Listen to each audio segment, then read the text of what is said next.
بالنسبة للناس اللي استشهدوا واللي وقع تضروا من نتيجة التدخلات في مختلف التدخلات بالعنف في مختلف مناطق البلاد. فكان الرد نتاعو بخصوص اللجان اللي وقع اعلانها، قال ان اللجان هذه هذه موضوع نشوفوه بعد. فالشعور الحقيقة يعني كانت صدمة كبيرة، وكأن صاعقة نزلت على نفسي. ومن وقتها في الحقيقة بديت أني ننظم في مكتبي، وقلت أن خلاص ما عادش سوف لن أبقى في هذه الوزارة، خاصة بعدما سمعت إليه مهما كان الانعكاسات القرار يعني التخلي عن المسؤولية. ومنذ ذلك الحين بديت في أن تنظيم المكتب وإحالة كل الملفات إلى المصالح المعنية حتى للتهيؤ لتقديم استقالتي يوم الغد.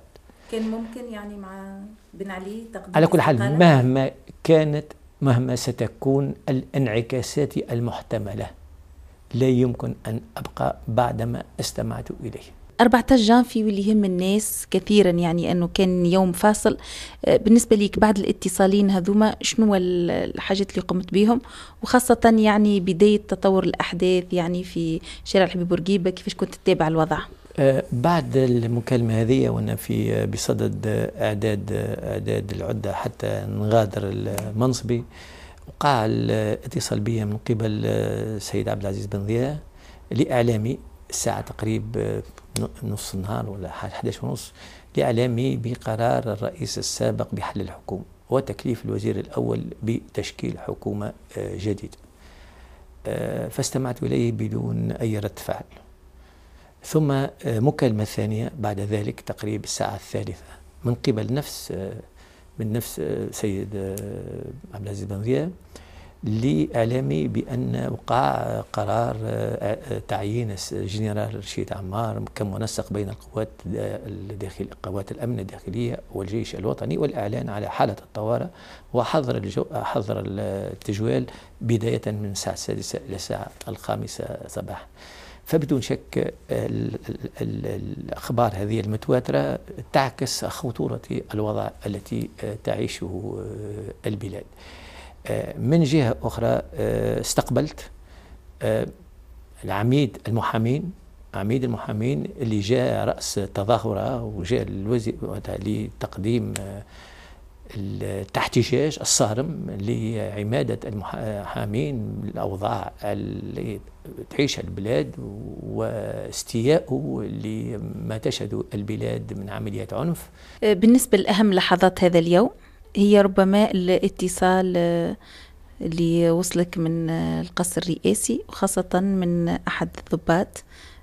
كيفاش كانت يعني اللحظات هذه والمكالمة وقتاش بالضبط؟ يعني شكون علمك؟ هل أنه كنت على علم بمجريات يعني الأحداث في القصر؟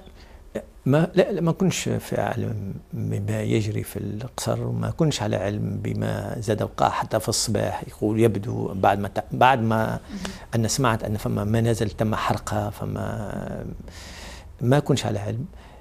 في الساعة 5 جاء المكلف بالحراسة الأمن، الحراسة متاع الوزارة الأولى، جاب لي الهاتف الجوال وعلمني بأن هنالك فما ضابط من الأمن الرئاسي يريد أن يكلمني بصفة عاجلة. وأنا في كل وقتها كنت متهيأ مش نغادر ساعة تقريبا 5.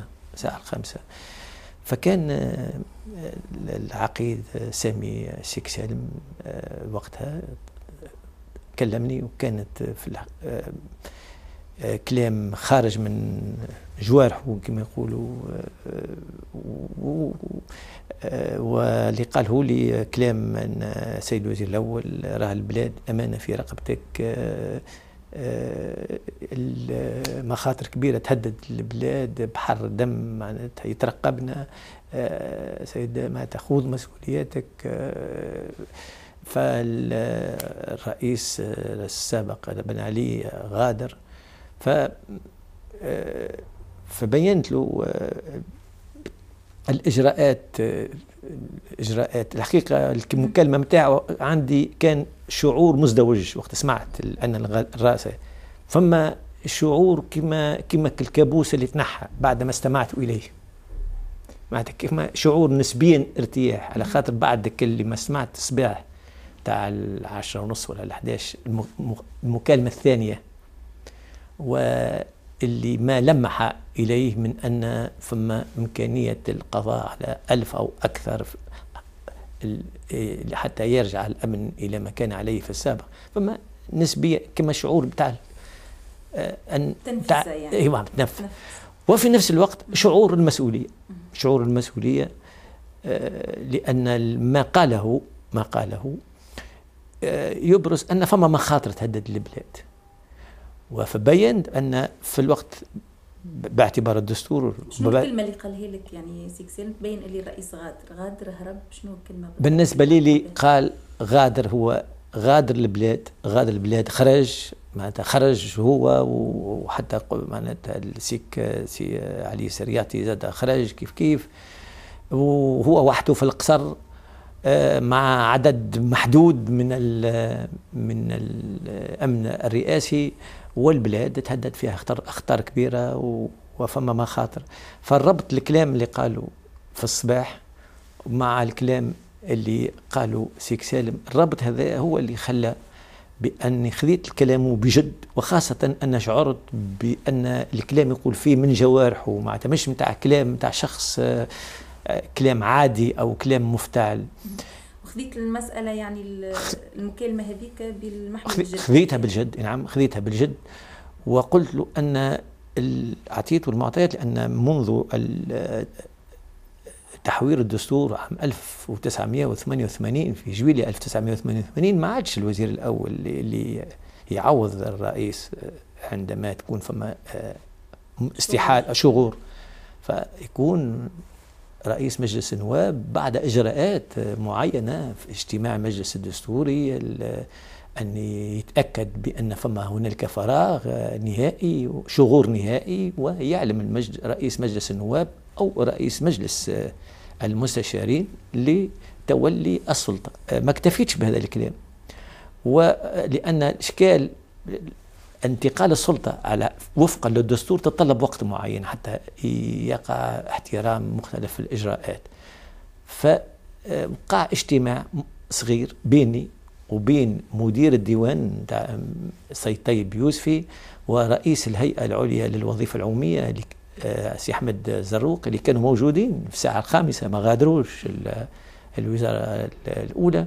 فكان اجتماع مضيق فيما يخص الإجراءات التي يمكن إقرارها لتفادي الفراغ في انتظار تفعيل الفصل 57 من الدستور، اللي بموجبه رئيس مجلس النواب يتولى المسؤولية رئيس الجمهورية بالنيابة. ما ينجم يولي رئيس مجلس النواب إلا بعد اجتماع مجلس الدستوري، يلزم يقع دعوة المجلس الدستوري، يلزم يجتمعوا بكل أعضائه، يلزمهم يتأكدوا من الفراغ النهائي، ثم يدعو يقع دعوة رئيس مجلس النواب لأداء اليمين وتحمل أمانة رئاسة الجمهورية بالنيابة. هذا كله يتطلب حد أدنى من الوقت، والبلاد في الوقتها كنا في حالة طوارئ، كنا في منع الجولان، فكان المشكل متاع وقت بين الساعة 5 إلى أن يتم هذه الإجراءات. كيف العمل؟ ما هو الإجراء؟ فخلال الجلسة هكية المضيقة اهتدينا إلى الحل بأن اللجوء إلى الفصل 56 باعتبار أن رئيس الجمهورية غادر البلاد وأصبح هنالك فراغ وقتي، نعتبره فراغ وقتي، ويتحمل الوزير الأول اعتمادا على الفراغ الوقتي المسؤولية وقتيا في انتظار تفعيل الإجراءات متاع الفصل 57. عندما قلنا أنها ما فماش حل آخر، رغم أن هذا الإجراء في الحقيقة فيه حيف قانوني، لأن تولي الرئيس الوزير الأول رئاسة الجمهورية بالنيابة أو مسؤولية رئاسة الجمهورية بالنيابة بصفة وقتية يتطلب توكيل، وما عنديش توكيل، فقلنا هذا إجراء وضع استثنائي يتطلب إجراء استثنائي، فورس ماجور. وبالتالي تأكدنا بأنها ما فماش حل آخر إلا هذا الحل لتفادي الفراغ في انتظار تفعيل الفصل 57. فبادرت بمكالمة سيكسل، سامي سيكسل، لإعلامه بالطريقة التي يتعين اتباعها حتى نتفادى الفراغ من لتفعيل الفصل 57. هذا كل الوقت يعني قديش استغرق؟ تقريب وقت كلمته تقريب ممكن 5 و6 غير 4 معناتها تقريب بين المكالمات، خاطر عمل لي مكالمتين تقريب 6 غير 4. ف وقع اقرار هذا. و بما ان ما عنديش في الوزاره الاولى امكانيه مش يقع البث من الوزاره الاولى، فهو اقترح بان يبعث سياره حتى يمكنني من الالتحاق برئاسة الجمهورية لإلقاء كلمة بموجبها يقع الاعتماد على الفصل 56 كمرحلة أولى. وحضرت الكلمة في القصبة، ووقت حالة جات السيارة تقريبا، السيارة جات مع الساعة 6 5 دقائق تقريبا، 6 تقريبا، حوالي 6. هي سيارة في الحقيقة اكتشفت أن سيارة الرئيس السابق مع السائق متاع الرئيس السابق، والمرافق هو الكماندا جمال المازني اللي جاء ومشيت من. ففي الوقتها بعد ما خرجت وقتها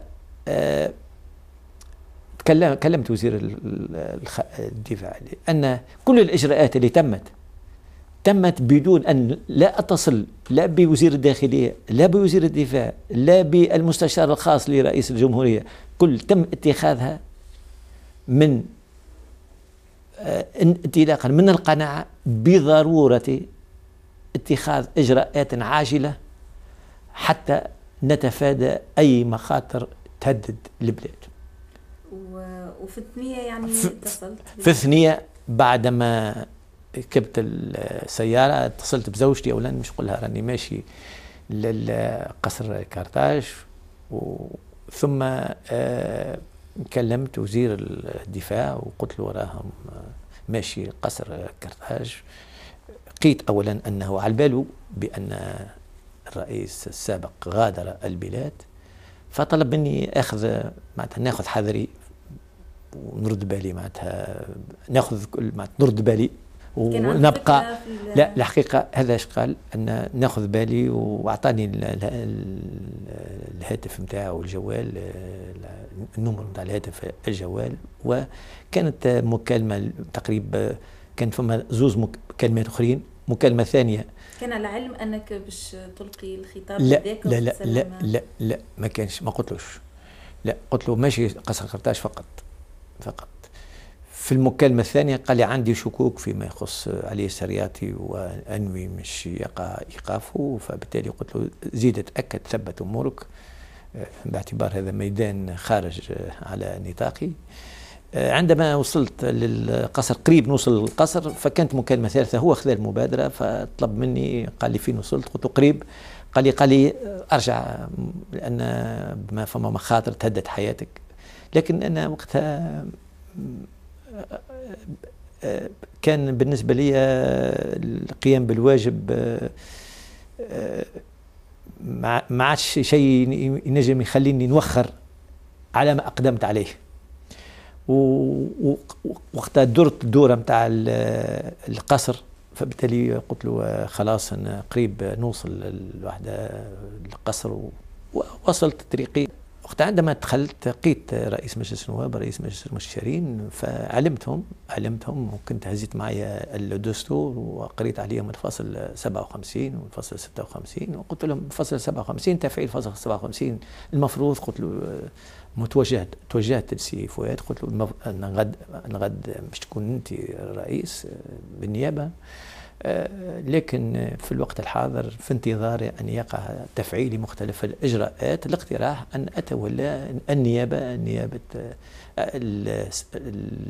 المؤقتة، اعتماد على الفراغ الوقتي لرئاسة الجمهورية، لمنصب رئاسة الجمهورية، ونتركز على الفصل 56. فوافق على هذا التصور. الجو العام اللي كان موجود وقتها، وقت التحضير لإلقاء الكلمة هذه، والله جو عادي من الحقيقة. احنا قريبا خلافا لما أشيع وأنهم وقع تهديد، وقع أبدا باحترام كامل وتقدير، معناتها ما فماش أي، كل ما هذه كلهم خرافات ومن محض الخيال متاع بعض الأطراف. فكان معناتها دخول عادي، وقيت معناتها الفريق متاع حول العقيد سامي سيك سالم تصرفه عادي، وقيت المصور هو المصور اللي يصور الكاميرامان اللي هو الكاميرامان تاع الرئاسة. فاتفقنا على أن نتولى نلقي الكلمة، وهذا ما تم. بدون بروفة مباشرة. معناتها أول مرة تكلمت، الناس يقولوا يرعش، الناس يقولوا ميترايات هيك موجهة لي، وهذا معناتها غلط وتشويه حتى للحرس الرئاسي في الحقيقة. بعد إلقاء الخطاب قعدنا في قاعة ننتظر حتى يقع إذاعة البيان، لأن البيان ما وقعش مباشر، وقع البوبين تهزها سي يوسف ساسي، وخذا مخاطر في هذا المجال، هزها لدار التلفزة. في انتظار قعدنا في قاعة، وخلاله فما أول شيء رجوع بعض الحراس الأمن الرئاسي ما كانوش موجودين، منهم سي عدنان الحطاب اللي علمنا بأن سيد علي سريات يوقع إيقافه، أنه يتولى هو رئاسة الفريق بتاع الأمن الرئاسي. ثم جاب لي هاتف جوال نفس الشخص عدنان الحطاب فيما يخص المكالمة مع، قال لي أن السيد سمير الطرهوني طالب مني تعليماته فيما يخص غزوة ابنة الرئيس السابق، فيما يخص إمكانية مغادرة غزوة المطار. فبالتالي عندما تسلمت الهاتف، لو تفاجأت الحقيقة أن المطلوب سي سمير الطرهوني المفروض أن يتصل بوزير الداخلية، فلكن وأنه سي سمير الطرهوني ما كانتش غزوة في المطار، كان في مطار قطر. هذا بعد تعلمت، هذا بعد عرفت هذا. فقلت له أن بالإمكان فماش إشكال، إذا كان فماش أي إشكال فبالتالي بإمكانها أن ترجع. ففوجئت بعد أن فما قاع كلام يختلف تماما لما قلته أنا. أولا عندما قلت فيما يخص أن بإمكانها تغادر بالنسبة لي غزوة، وما عندي أي علم على طرابلسي قاع إيقافهم أو غير أوقافهم أو لا، ما عرفت هذا إلا يوم 15. الشيء الثاني هو أني ما قلتلوش فيما يخص شكون اللي ينوي يمشي يعمل الرئاسة، حاجة معناتها غير يعني تنجم غير مش معقول، معناتها هي بيدها حتى واحد يصلح بنفسه، لأن العملية معناتها ما عندهاش معنى. ما تعرفش لا في وقت لا ما كنتش نعرفه سمير الطرهوني، وتفاجأت لماذا يطلبني. فعملية يبدو أن وقع فما تلاعب بما انتحال شخصيتي أو لإبلاغ سمير الطرهوني أشياء اللي كان يحبوا يمروها، أو فهذا اللي أقول حال استنتاج. الشيء الثاني المكالمة هي مع الرئيس السابق، فجاب لي واحد من الأمن الرئاسي الهاتف أيضا، وأنه قال لي أنا طالبك، فخذيته. فكان أولا الكلام تاعه ما عرفتوش، لأنه الصوت متغير تماما، وكان متشنج وعنيف ولوم شديد ولما قمت به. شنو قال لك؟ شنو العملة اللي تعمل فيها؟ شنو هذه خيانة، هذه فما هذه كذب حالا كذب. اللي نحب نقول حتى ما تبدأ الأمور واضحة. اللي قلته قلت له راني أولا غادرت البلاد بدون إعلام أي شخص. جيت للرئاسة لأن طلب مني لسد الفراغ الوقتي. لم أقل له أرجع، لم أقل له سوف أكذب الخبر، وأكتفي بقول ما قلته أنا، ما نحبش نقول ما قالوا غير في المكتب.